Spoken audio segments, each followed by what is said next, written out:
तो दोस्तों RT admission 2026-27 को लेके हमारे कई अभिभावक साथी और स्कूल साथी हैं, कई बातों को लेके कंफ्यूज है।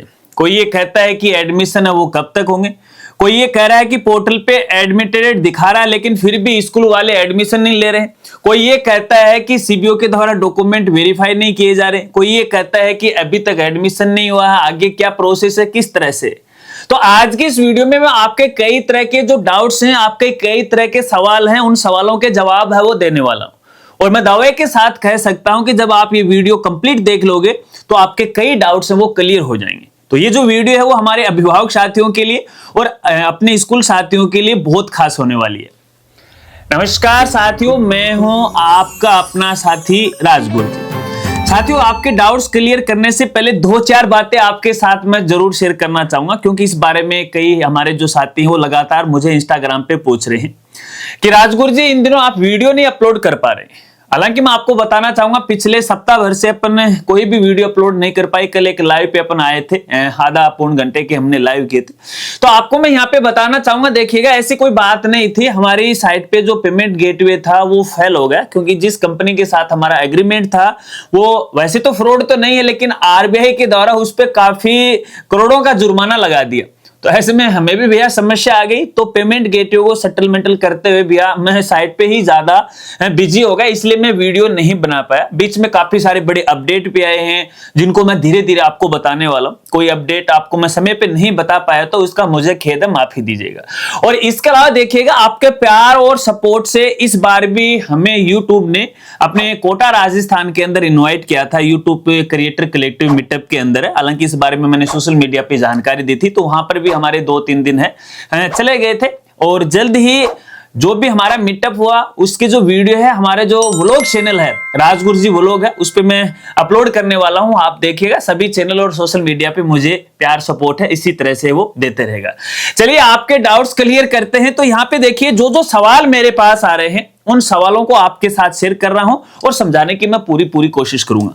तो साथियों यहाँ पे देखिएगा, एक सबसे बड़ा सवाल आ रहा है। जैसे कि आपको पता है कि इस बार आरटी के नियमों में थोड़ा सा बदलाव हुआ था। अब पहले चरण के अंदर है ऑटोमेटिक एडमिशन हो गए थे, भले ही उस स्कूल में नॉन आरटी की जो सीटें हो या नहीं हो, कोई फर्क नहीं पड़ रहा था, लेकिन फिर भी वो फाइनली उसके अंदर है एडमिशन हो चुका है। अब जैसे आप यहाँ पे स्टेटस देखते हो तो वहां पे एडमिटेड दिखा रहा है। जब आप फॉर्म के अंदर लॉगिन करते हो, डैशबोर्ड के अंदर देखते हो तो वहां पे एडमिटेड दिखा रहा है। अब यहाँ पे ये जैसे ही एडमिटेड दिखा रहा है तो कुछ से अभिभावकों का ये सवाल है कि आगे हमें क्या करना है। आगे आपको कुछ नहीं करना है। जो भी दस्तावेज आपने ऑनलाइन अपलोड किए थे उन दस्तावेज को है संबंधित स्कूल में है जमा करवाना है। एक आय प्रमाण पत्र है वो ओरिजिनल होगा, बाकी सभी यहाँ पे प्रतिलिपि होगी। और ध्यान रखना, यहाँ पे जरूरी नहीं है कि आपने जो ऑनलाइन डॉक्यूमेंट अपलोड किए थे वो सही हो, क्योंकि देखिए एक बार यहाँ पे आपको आवेदन के समय है छूट दी जाती है कि इसके स्थान पर ये जो डॉक्यूमेंट है वो आपको अपलोड कर सकते हैं ना। तो अभी यहाँ पे कौन कौन से डॉक्यूमेंट है, तो इसके लिए हमारी अलग से वीडियो है वो देखिएगा और उन डॉक्यूमेंट को संबंधित स्कूल में है वो जमा करवा दीजिएगा। इसके अलावा यहाँ पे देखिएगा, अधिकतर साथियों का ये कहना है कि यहाँ पे देखिएगा, अब स्कूल वालों ने तो एक बार रिजेक्ट कर दिया डॉक्यूमेंट, फिर हमने शिकायत की और फिर सीबीओ के द्वारा भी रिजेक्ट कर दिया। अब आगे क्या करना है? तो साथियों एक बात तो देखिए मैं पहले ही क्लियर करना चाहूंगा। देखिएगा, रिजेक्ट क्यों किया जा रहा है उसका उचित जो कारण है आपको पता होना चाहिए, क्योंकि नियमानुसार यदि आप गलत डॉक्यूमेंट अपलोड करते हो तो भले ही आप यहाँ पे डायरेक्टर के पास चले जाओ, शिक्षा निदेशालय, तो भी आपका समाधान नहीं होने वाला है। अब मैंने काफी सारे नियम है कई वीडियो में बताए हैं, एक एक वीडियो आप देखिएगा। अगर आप नहीं देखिए उन नियमों को यहाँ खुलासा करेंगे तो वीडियो काफी लंबी हो जाएगी। फिर भी आपको बताता हूं, यदि आप पात्र हो, नियमानुसार आपका बालक बालिका है और सीबीओ ने भी रिजेक्ट कर दिया, तो आपके पास दूसरा अवसर है यहाँ पे डीओ कार्यालय। 3 स्टेप इस बार बनाई गई हैं, सीबीओ, डीओ और यहाँ पे संयुक्त निदेशक। ठीक है, तो इन एक का तो मामला आपका पूरा हो चुका, दूसरा डीओ है, तो वहां पे आप अपनी समस्या से उनको अवगत करवा सकते हैं। अगर उनको उचित लगा तो वो एडमिशन वो कर देंगे। ठीक है, चलिए इसके बाद यहाँ पे कुछ साथियों का ये कहना है कि हमने यहाँ पे स्कूल के द्वारा डॉक्यूमेंट रिजेक्ट किए गए थे, फिर सीबीओ के द्वारा यहाँ पे वेरीफाई कर दिए, स्टूडेंट का है स्कूल में फिर भी एडमिशन नहीं हुआ। हालांकि वहां पे लिखा हुआ है कि दस्तावेज हैं सीबीओ के द्वारा है जांचे गए या जो भी है, ठीक है ना, जो भी मैसेज वहां पे आता है। तो यहां पे मैं आपको बताना चाहूंगा, जरूरी नहीं है कि सीबीओ के द्वारा यदि दस्तावेज वेरीफाई कर दिया जाता है तो 100% आपके बालक बालिका का एडमिशन हो जाएगा, क्योंकि यहां पे देखिएगा दूसरा फेज शुरू होगा और इसका पता आपको आज नहीं चलेगा। 21 तारीख को यहां पे 21 अप्रैल को दूसरा जो चरण है वो स्टार्ट होगा, या तो 21 तारीख को शाम तक है आपको स्टेटस में दिख जाएगा कि इस स्कूल के अंदर आपका प्रवेश हो चुका है, ठीक है। अगर नहीं दिखता है तो इसका एक ही कारण है, क्योंकि देखिए प्रत्येक स्कूल के अंदर जो नॉन आरटी के बच्चे हैं उस आधार पे यहाँ पे एडमिशन होने, हालांकि फर्स्ट चरण के अंदर है यहाँ पे नॉन आरटी की सीटों को होना जरूरी नहीं था, ऑटोमेटिक हो गई इस बार, लेकिन दूसरे चरण में वो सीटें पोर्टल पे होना जरूरी है। जब तक पोर्टल पे नहीं होंगी तो भले ही डॉक्यूमेंट वेरीफाई कर दो, आपके बालक बालिका का एडमिशन यहाँ पे नहीं होने वाला है। चलिए इसके बाद यहाँ पे देखिए कुछ साथियों का ये कहना है कि हमारे बच्चे का एडमिशन हो गया, स्कूल का नाम भी दिखाई दे रहा है, लेकिन जैसे हम स्कूल वालों के पास जाते हैं तो स्कूल वाले मना कर देते हैं, ये कहते हुए कि अभी आपका फाइनल एडमिशन नहीं हुआ है, जब होगा तो हम कॉल करके है आपको सूचित कर देंगे। तो यहां पे देखिएगा स्कूल साथियों से भी मेरा हाथ जोड़ के निवेदन है, मेरे भाई अभिभावक साथियों को मिसगाइड मत कीजिएगा। अगर पोर्टल पे एडमिटेड लिखा हुआ है और आपके स्कूल का नाम है तो उनसे आप दस्तावेज लीजिएगा, क्योंकि जो शैक्षणिक सत्र है वो 1 अप्रैल 2026 से शुरू हो चुका है। अब इन आरटी वाले बच्चों का कोई अलग से थोड़ी होगा भैया, जिनका एडमिशन हो चुका है फर्स्ट चरण के अंदर है उनको तो आप बुलाओ ना। अब सेकंड फेज जब शुरू होगा 21 अप्रैल से, फिर आगे की प्रोसेस हो जाएगी, तो ऐसे में बच्चों का भविष्य आप क्यों खराब कर रहे हो। देखिएगा आप पोर्टल पे देखिएगा, स्कूल साथियों को कहना चाहूंगा मैं, वहां पे आपको प्रवेशित लिखा हुआ मिलेगा और जो जो बच्चे प्रवेशित हो चुके हैं उन सबके दस्तावेज नियमानुसार है वो आप मंगवा लीजिएगा। यहाँ पे आपको एक बात और बताना चाहूंगा, देखिए ऑनलाइन के दौरान अगर कोई दस्तावेज गलत अपलोड हो गया तो कॉम्प्रोमाइज करके आप सही दस्तावेज ले लीजिएगा, आपको कोई दिक्कत यहाँ पे नहीं आने वाली है, ठीक है। तो अभिभावकों को कहना चाहूंगा आप जाओ, अगर यहाँ पे प्रवेशित है तो आप बच्चे को रेगुलर आप भेजिएगा, अगर फिर भी वो मना कर रहे हैं तो एक बार उनको राजगुरु जी की वीडियो दिखा दीजिएगा कि भी राजगुरु जी की वीडियो देख लो और उनको फॉलो कर लो, ताकि आपको भी नियमों का वो पता लग जाए, ठीक है। चलिए इसके बाद यहाँ पे अगला ये सवाल है, हाँ कुछ अभिभावकों का यह कहना है कि हमारे बच्चे का एडमिशन तो फाइनल हो चुका है लेकिन अब हम उस स्कूल में नहीं पढ़ाना चाहते हैं, उसका कारण कोई भी हो सकता है। तो क्या ऐसा संभव है कि हम अगले साल है बच्चे का आरटी के तहत एडमिशन या आवेदन कर सकते? नहीं साथियों, अगर यहाँ पे फाइनल एडमिशन हो चुका है, अगर कोई ना कोई स्कूल आपके बालक बालिका को आवंटित हो चुकी है तो अगले साल आप दोबारा आरटी के तहत फॉर्म नहीं भर सकते, क्योंकि जब ये फॉर्म भरे जाते हैं तो आधार स्लिप या आधार नंबर से भरे जाते हैं और जैसे आप उस समय आधार नंबर डालोगे तो वो पोर्टल या फॉर्म आपको बता देगा कि इस आधार से पिछले साल बालक बालिका का फॉर्म भरा जा चुका है और आरटी के तहत इसका प्रवेश हो चुका है। तो ये गलती आप मत कीजिएगा। फिर भी आपको कोई समस्या है किसी तरह की और आप उस स्कूल में रखना ही नहीं चाहते हो तो आप आजाद हो, वहां से टीसी जारी करवाएगा और दूसरी स्कूल में नॉन आरटी के अंदर आपको एडमिशन करवाना पड़ेगा, वो आरटी के तहत नहीं रहने वाला। इस बात को आपको खास तौर पे वो ध्यान रखना। बाकी इसके अलावा यहाँ पे देखिए एक सबसे बड़ा सवाल जो कि हमारे स्कूल साथियों को बार बार दिमाग में घूमता, बहुत बार मेरे से पूछते हैं और बहुत बार मैं बताता भी हूं, और अभिभावक साथी तो पूछो ही नहीं कि ये मामला क्या है। कि यहाँ पे जैसे ही अभिभावक साथी का किसी स्कूल के अंदर है P3-4-5 के अंदर बालक बालिका का एडमिशन हो गया, दस्तावेज लेके जाते हैं, स्कूल वाले बोलते हैं हाँ आरटी के तहत आपके बालक बालिका का एडमिशन हो चुका, लेकिन फिर भी आपको P3-4-5 का पैसा देना पड़ेगा। तो क्या विभाग के नियमानुसार ये निःशुल्क नहीं है? तो साथियों मैं आपको बताना चाहूंगा, यहाँ पे देखिएगा नियम ये बोलता है अगर किसी बालक बालिका के आरटी के तहत प्रवेश हुआ है तो बिल्कुल निःशुल्क है, स्कूल वाले आपसे फीस नहीं मांग सकते। लेकिन यहां पे एक दूसरा वे ये भी है कि यहां अपनी जो राजस्थान सरकार है या फिर शिक्षा विभाग है वो केवल बालक बालिका का जो भुगतान है वो फर्स्ट क्लास से ही करता है, P3-4-5 का नहीं करता है। हालांकि इसको लेके काफी यहाँ पे कोर्ट के अंदर है बहस भी चली थी, थोड़े दिन पहले यहाँ पे है जनवरी के अंदर 2026 के अंदर कोर्ट का फैसला भी आया था, लेकिन उस फैसले में कहीं पर भी माननीय कोर्ट ने स्पष्ट रूप से ये नहीं कहा था कि P3-4-5 की जो भुगतान है वो राज्य सरकार को करना ही पड़ेगा। शब्द को सुनिएगा, करना ही पड़ेगा, ऐसा कोई शब्द वहां पे नहीं लिखा गया था।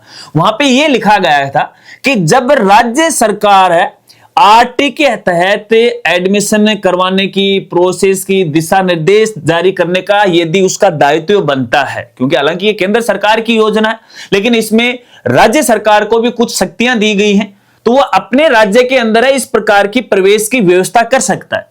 अगर वो व्यवस्था कराने की उस राज्य सरकार की जिम्मेदारी है, तो सरकार की यह भी जिम्मेदारी है कि नियमानुसार उनका भुगतान भी किया जाए। अब इसको लेके राज्य सरकार के द्वारा अभी तक कोई भी नई गाइडलाइन जारी नहीं की गई है, कोई भी नोटिफिकेशन यहां पे जारी नहीं किया गया है।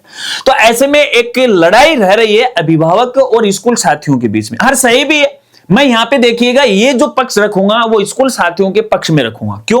क्योंकि देखिए प्राइवेट जो स्कूल है, हालांकि कोई भी जो स्कूल वाला मुझे मंथली पेमेंट नहीं करता, कोई अभिभावक ये सोच रहा है, और मैं आपको ये भी बता देता हूं मेरी कोई प्राइवेट स्कूल नहीं है। मैं जो भी आपको जानकारी देता हूं निष्पक्ष रह के देता हूं। जहां पे स्कूल वालों की गलती है तो उनको डांट फटकार लगाता हूं, अभिभावक की गलती है तो उनको भी डांट फटकार लगाता हूं। ये मेरा कार्य करने का तरीका है, ठीक है। चलिए, तो यहां पे देखिएगा प्राइवेट स्कूल का जो काम चलता है वो केवल पैसों से चलता है, और वो किससे?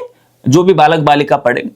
अब यहां पे आरटी वाले बच्चे हैं, अगर वो फ्री में पढ़ाएंगे सरकार, तो भैया उनका काम कैसे चलेगा? दूसरी बात यह भी है कि मात्र स्कूल है वो आरटी एडमिशन से भी नहीं चलती, ठीक है ना, क्योंकि हर एक क्लास के अंदर 5, 7 या 10, 12 बच्चे हो सकते हैं। तो उन 10, 12 बच्चों की यदि फीस नहीं है तो मेरे हिसाब से स्कूल का कार्य नहीं रुक जाएगा। लेकिन फिर भी अपन देखा जाए तो यार बगैर पैसे के काम भी नहीं चलता। तो ऐसे में तो देखिए मैं अभिभावक साथियों को यह कहना चाहूंगा कि आपको केवल कॉम्प्रोमाइज करना पड़ेगा। अगर आप कहीं पे शिकायत करते हो तो आजकल शिकायतों का कुछ नहीं बटता है ना। बहुत पिछले साल भी बहुत पंगे हुए थे, बहुत जो अभिभावक संगठन संघ थे धरने भी दिए थे, कुछ नहीं मिला। जैसा चल रहा है वैसा ही चल रहा है। तो बेहतर ये रहेगा कि आप उनसे ये कॉम्प्रोमाइज कीजिएगा कि हम आपको कुछ पैसे दे देंगे, और जैसे ही वो फैश में आएगा सरकार आपको भुगतान करती है, उस दिन से हम यहाँ पे है सब कुछ है वो बंद कर देंगे, यानी आपको कोई भुगतान नहीं करेंगे। तो ये कॉम्प्रोमाइज आपको करना पड़ेगा। अगर आप नहीं करते हो तो फालतू में आपकी बहस होगी।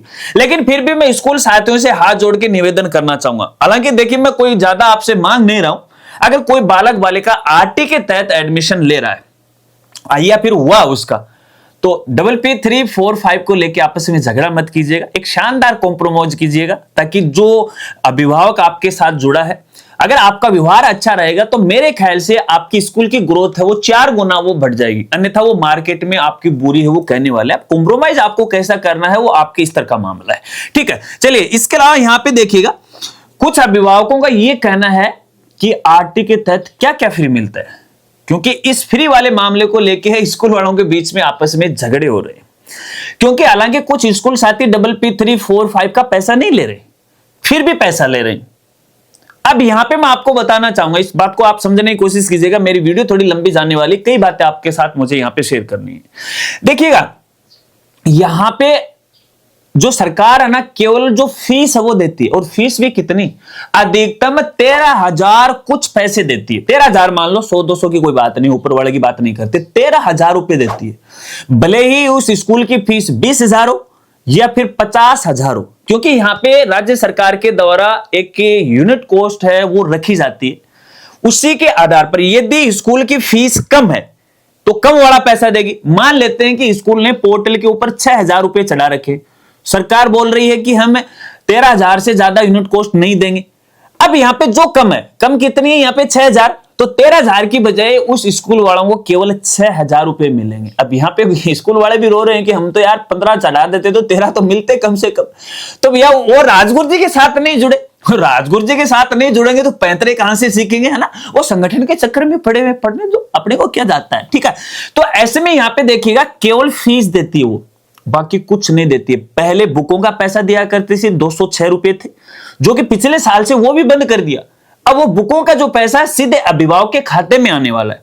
तो ऐसे में जिन बालक बालिकाओं का आरटी के तहत एडमिशन हुआ है, तो वो अपना जन आधार और आधार वेरीफाई करवाएगा स्कूल में, और अपने जन आधार को फुल्ली अपडेट रखे, अकाउंट नंबर है वगैरह वगैरह, बालक बालिका के नाम की स्पेलिंग है, एड्रेस पता है, जन्म तिथि है, कैटेगरी सब अप टू डेट रखिएगा तो पैसा आएगा, अन्यथा यहां पे नहीं आएगा, ठीक है। आएगा कब इसकी कोई गारंटी नहीं है, ठीक है ना, क्योंकि पिछले साल वाला बीच में अटका पड़ा हुआ, अभी तक वो ही नहीं आए।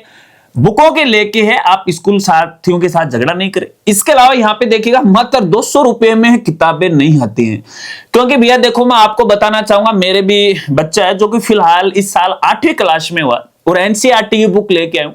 हर जो बुक डिपो वाले हैं वो मेरे को पर्सनली जानते भी, हालांकि जानने का मतलब ये नहीं होता कि मैं उनके रोजगार को छीन लूं, जानकारी के पेटे उनको मैं पैसे नहीं दूं, नहीं, मेरा ये सिद्धांत है अगर इस पेंसिल के 5 रुपए लगे हैं और मेरी जानकारी है, वो मेरा आदर सत्कार सम्मान करता है और यहाँ पे उसकी कॉस्ट लागत मूल्य 5 रुपए है और वो लोगों को बेच रहा है 10 रुपए में, तो भले वो मेरे से 5 ले लेगा, मैं संतुष्ट हूं, लेकिन मैं फ्री में कभी नहीं लाऊंगा। फ्री में लाने से व्यक्ति की वैल्यू खत्म हो जाती है। ठीक है, चलिए फिर भी कोशिश करता हूं कि उसका मार्जिन जोड़ के मैं उसको पैसा दूं। तो यहां पे देखिएगा जो बुक आती है ना, तकरीबन मैं 1000 रुपए की तो लेके आ गया हूं मेरा भाई, 1000 रुपए की बुक लेके आ गया हूं, मात्र 8वीं कक्षा की, वो भी एनसीईआरटी की, राजस्थान पाठ्य पुस्तक मंडल के द्वारा जारी की हुई। तो 200 रुपए में कैसे आएगी, मेरे समझ में नहीं आ रहा है। सरकार का दिमाग खराब है क्या, मेरे समझ में नहीं आ रहा है। चलो कोई भी बात है, वो सरकार क्या फैसला ले रही है ये तो मेरे ते सोच से बाहर है। हम जैसे लोगों को नहीं बैठाते मीटिंग में, अन्यथा बताते हैं अपन को। ठीक है, तो बुकों का पैसा नहीं, ना कोई व्हीकल का पैसा, ना कोई ड्रेस का पैसा, ना कोई जो अदर एक्टिविटी, कोई पैसा यहाँ पे नहीं देती। अगर अब स्कूल वाले फीस कैसे क्यों मांग रहे हैं भाई, आपको व्हीकल की सुविधा दे रहे, डीजल पेट्रोल जलता उसके अंदर, तो ऐसे में भैया आपको भुगतान करना पड़ेगा। ठीक है, केवल फीस से माफ कर सकते हैं, बाकी वो कुछ माफ नहीं कर सकते, ऐसा कोई नियम यहाँ पे नहीं है। चलिए इसके बाद कुछ अभिभावक साथियों को ये कहना कि आरटी का फायदा कब तक मिलेगा, कौन सी क्लास तक मिलेगा, तो मैं आपको बताना चाहूंगा 12वीं क्लास तक मिलेगा और 12वीं तक नहीं, आगे कॉलेज में भी मिलता है। लेकिन आरटी ना, निःशुल्क शिक्षा का जो अधिकार है वो केवल कक्षा 8वीं तक ही लागू है। उसके बाद यहाँ पे योजना बदल जाती है, योजना का नाम बदल गया है, ठीक है ना। तो उसके बाद बच्चे को भुगतान तो करती है राज्य सरकार, वो स्कूल को नहीं करती डायरेक्ट, फिर 9 में आने से सीधा अभिभावक के खाते में वो पैसा आता है, स्कूल वालों को आपको पूरा पैसा देना पड़ता है। और इसके लिए हमारी अलग से वीडियो है, लिंक आपको वीडियो के डिस्क्रिप्शन मिल जाएगा, देखिएगा और समझिएगा। चलिए अब स्कूल साथियों का ये कहना है कि हमारे पोर्टल पे सीट ही नहीं दिखाई दे रही है बच्चों की, तो आपको बताना चाहूंगा घबराने की आवश्यकता नहीं है, क्योंकि पिछले 2-3 साल से आपने फर्स्ट सेकंड क्लास के अंदर नॉन आरटी के बच्चे पढ़ाए नहीं, इस बार आप पढ़ा रहे हो, तो पोर्टल को कैसे पता चलेगा, तो 21 अप्रैल तक है, यहाँ पे है, आपको पता चल जाएगा कितनी सीटों यहाँ पे आपके यहाँ पे आवंटन हुई। इसके अलावा कुछ स्कूल साथियों को ये कहना है क्या नॉन आरटी के बगैर भी आरटी के एडमिशन हो सकते हैं क्या। अब यहाँ पे 2 बातें हैं, 2 शर्तें। यहाँ पे देखिए कैसे ये संभव हो सकता है कि किसी स्कूल के अंदर या किसी कक्षा के अंदर नॉन आरटी के बच्चे ही नहीं होंगे। अगर अपन कक्षा 1 की बात करें, हो ही नहीं सकता ये, तो अगर स्कूल है तो 1-2 एडमिशन तो जरूर होंगे। अब ये बात जो लागू नहीं होगी वो फर्स्ट चरण पे लागू नहीं होगी। अगर फर्स्ट चरण में आपके 5 बालक बालिकाओं का किसी कक्षा के अंदर 1 से PPP3 से 1 के बीच में हुआ है, तो भले ही आप नॉन आरटी के डाटा एंट्री मत करो, वो बच्चे तो रहेंगे, वो तो शिक्षा से वंचित नहीं रहेंगे किसी भी वजह से। ठीक है, हाँ आगे अगर कुछ बदल जाए तो उसका मैं नहीं कह सकता, क्योंकि 75-25 का रेशियो तो होना चाहिए। अब इसको लेके भी देखिए विभाग के जो दिशा निर्देश है उसमें कई कमियां मेरे को यहाँ पे देखने को मिली, स्पष्ट कोई गाइडलाइन यहाँ पे नहीं है। लेकिन अगर दूसरे तरीके से देखा जाए, यदि आप नॉन आरटी की सीटों की डेटा एंट्री करते हो और आपकी स्कूल के अंदर है, कक्षा के अंदर 5 बच्चे पहले से आरटी में, तो पहले उन 5 बच्चों की खाना पूर्ति होगी। 25-75 का रेशियो उस हिसाब से बैठेगा। पहले उन 5 के अंदर भी नॉन आरटी, जैसे हम बात करें तो दूसरा बच्चा आरटी के तहत होता है, ठीक है, फिर तीसरा, इस तरह से है ना, 5वां विषम संख्या के अंदर 9वां, इस तरह से जो भी है ना, तो उनके जो बीच में नॉन आरटी वाले उनकी खाना पूर्ति करेगा और उसके बाद सीटें बचेंगी या नॉन आरटी की सीटें ज्यादा होंगी, तो 21 अप्रैल को जो लॉटरी निकलेगी, लॉटरी क्या दोबारा यहाँ पे पोर्टल ऑटोमेटिक है, सीट अलॉट करेगा विद्यालय को, तो उसके अंदर आपको दिखा देगा कि इतने बच्चे और आपके आगे। इसलिए सभी स्कूल साथियों को मैं कहना चाहूंगा, यदि अभी तक आपने नॉन आरटी के स्टूडेंट की डेटा एंट्री नहीं किए तो फटाफट वो चढ़ा दीजिएगा। अगर नहीं चढ़ाओगे तो फिर आपको यहाँ पे पछताना वो पड़ेगा। अब कुछ साथी जो अभिभावक हैं वो ये कहते हैं कि भैया सीबीओ ने वेरीफाई कर दिए डॉक्यूमेंट, लेकिन फिर भी एडमिशन नहीं हो रहा है, ये मामला क्या है। तो भैया मामला यही है नॉन आरटी का। आशा रखता हूं अब आप अच्छी तरह से वो समझ गए होंगे, वीडियो यहाँ पे काफी लंबी हो चुकी है। अब इसके अलावा यदि आपके कोई और सवाल है तो बेझिझक आप मेरे साथ शेयर कीजिएगा। हाँ ये है कि अगर आपने वीडियो पूरी देखी है और उसके बाद मुझे ऐसा लगेगा कि हाँ वाकई में साथी ने वीडियो पूरी देखी और ये जो बात मैं बताना भूल गया या चूक गया इस वीडियो के अंदर, तो मैं आपको यहाँ पे है कमेंट का रिप्लाई करूंगा। और बाकी यहाँ पे यदि एक जैसे ही ज्यादा कमेंट आएंगे तो इसके लिए एक मैं नई वीडियो बनाऊंगा। कोई साथी ये मत सोचिएगा कि यार हम कमेंट करते हैं रिप्लाई नहीं आता। मैं देखिए कमेंट सभी का पढ़ता हूं, और जो मतलब सबसे अलग हटके है और जिस बारे में मैंने आपको नहीं बताया उसको मैं रिप्लाई भी करता हूं, ठीक है। और एक जैसे ही सवाल उनके लिए मैं सेपरेट वीडियो है वो बना देता हूं। इतने सभी सवालों का या फिर कमेंट का जवाब देना भी तो यार पॉसिबल नहीं होता ना। मैं यार अकेला आदमी हूं, माड़ा माड़ा पतला पतला दुबला दुबला, है ना। खैर कोई बात नहीं, आशा रखता हूं अब आप अच्छी तरह से समझ गए होंगे। अगर ये वीडियो आपको अच्छा लगा हो, कोई भी स्कूल साथी वीडियो देख रहा है या अभिभावक साथी वीडियो देख रहा है, तो अपने सोशल मीडिया पे इस वीडियो को ज्यादा से ज्यादा जरूर शेयर कीजिएगा, ताकि अन्य अभिभावक तक, अपने स्कूल साथियों तक ये जानकारी वो पहुंचे। केवल अपना काम करके अपनी जानकारी लेके ही बस मत कर देना यार, इतने स्वार्थी मत बनो यार। मैं भी तो निस्वार्थ भावना से काम कर रहा हूं आपके लिए। खैर कोई बात नहीं, मिलते हैं एक नई अपडेट के साथ, नए वीडियो के साथ। तब तक के लिए जय हिंद, जय भारत।